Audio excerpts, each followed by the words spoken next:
Hello, welcome back to another one of my drawings. Or this time it was one of my drawings. A while ago I heard that a heart devoid of blood looks like a white crystal, and I didn't really believe it until I looked it up, and yeah, it does kind of look like that. I do wonder how they're able to turn it out though. And that's kind of what launched this drawing. It's supposed to be a stabbed heart, and for fun to kind of balance out the forefront of the drawing, I added out this like cannon looking thing that's shooting out a laser. And after that, I had the background, which was a void. And I thought that to fill it, I should add some mini voids, and that's exactly what I did. I wanted it to look kind of fleshy, the background. And while I was making it and coming up with concepts, I had the word mother in my mind, and this is what turned out from it. Since June, I've been cranking out a lot of art, and I haven't been recording any of it, which is a waste of free content. It's certainly a lot of practice, and I haven't quite proud of what's turned out. And that's going to be a big portion of this video, me showing my art and talking about it, along with the time lapse. So yeah. The first one I guess is a bit of a fan art. It's not really supposed to be though. It includes the mask of On from Persona 5, a heart and mushrooms beside it. I was originally just going to use my pens, but then I saw like my little case where I put my markers in, and I decided to use those markers. And I really like the way the heart turned out. I think the colors are quite vibrant and very like luminescent, if that makes any sense. I feel like I should have made the mask the same color. Being able to paint in oils is something I'd like to do well at some point in my life, but before I get to those, I've been practicing with acrylics here and there. And this is a portrait I made with acrylics. A few people described it as a painting from a psych ward patient, and I've kind of gone along with that since I like the description. I find it funny.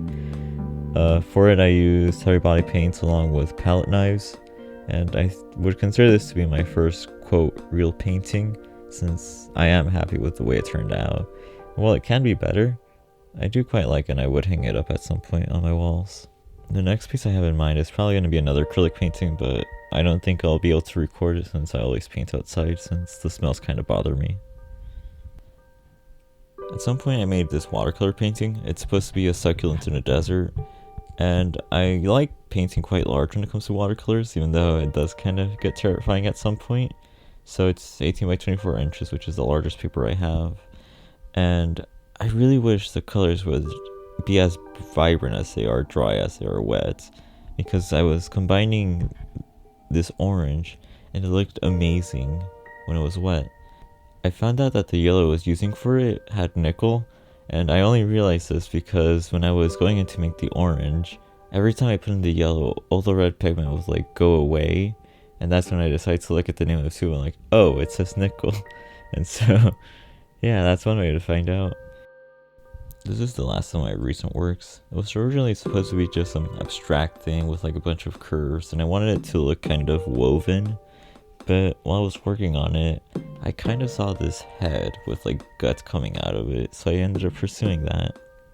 I used a ballpoint pen, which I think emphasized like this horror aspect to it, which I think turned out great, but at the same time, it's not going to be as archival as if I had used my multi-liner, since the ink is going to be more prone to light fastness. I think that's the right way to use the term. So that kind of sucks. This one is my smallest one so far. It's 6 by 8 inches. I didn't want to use anything bigger since I thought it would kind of take away from what I wanted to do. Sometimes bigger isn't really better, especially since the way I draw is very detailed, and I think by adding too much detail it kind of takes away from the drawing at points. As I mentioned before, I wanted to make picture frames, and that's what I've been working on. It's supposed to be a small picture frame for the drawing I was just talking about, so the interior dimensions have to be 6 by 8 inches, and getting this to be exact was my first issue.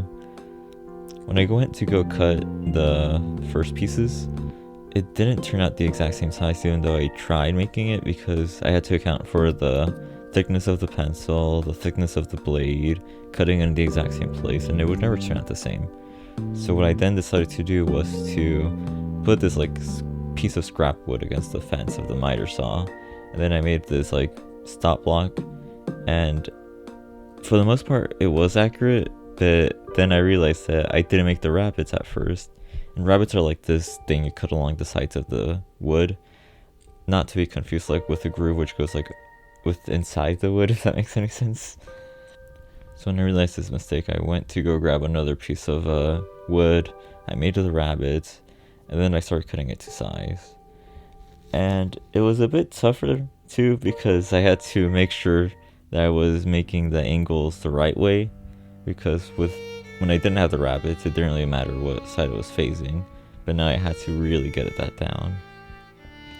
And again, it wasn't turning out exact. I was able to figure something out, but even then, things weren't that good, especially since I didn't flatten the piece of scrap wood to the fence, or was able to manage to flatten the wood I used for the picture frame. The corners ended up having these gaps. I was kind of told how to do it. I have to fill it with this one thing that I know what it is, but I don't know the name of it. Then I would like paint over it with some gesso, then spray some lacquer on it to finish it. And that would be that that frame done. But I still need to get to filling those gaps. And I think I'll either finish that next week from when I'm doing this recording, or it'll be done before I upload this, so thanks for watching. I hope you had some enjoyment from hearing me talk about art and my struggles with making a frame. Well, that's gonna be all for today, so I'll see you next time, whenever that'll be. Goodbye.